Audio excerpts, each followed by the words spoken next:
I YouTube, i TikTok, i Instagram zatrpani su video snimcima u kojima ljudi pokazuju da zarađuju po 70, 40, 60 hiljada dolara mesečno zahvaljujući veštačkoj inteligenciji. Da li su ti snimci kao ovi ili kao ovi zaista realni?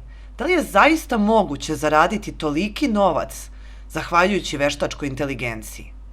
Dovoljno je sebi da postavite jedno potpuno logično pitanje, a to je da li bi neko ko zarađuje milione podelio tu svoju poslovnu tajnu i da li bi uopšte imao vremena da snima YouTube video snimke deleći to kako je zaradio? Mislim, dovoljno je samo to, a sad ću vam objasniti i neke druge stvari malo detaljnije.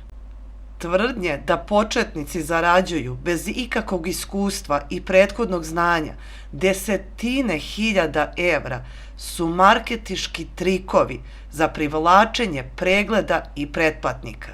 To jednostavno nije moguće.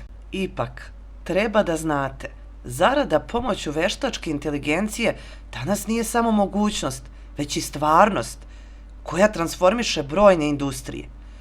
Za veterane u industriji, recimo, grafičkog dizajna kao što sam ja, taj put je malo lakši, jer mi već imamo izgrađen bogat portfolio na raznim platformama, poput Adobe Stock, Shutterstock, Vectorstock i tako dalje.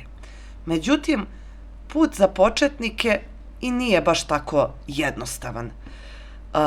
Potrebno je i moraju biti spremni da ulože vreme, trud i ono što je najvažnije, strpljenje u izgradnju svog portfolija.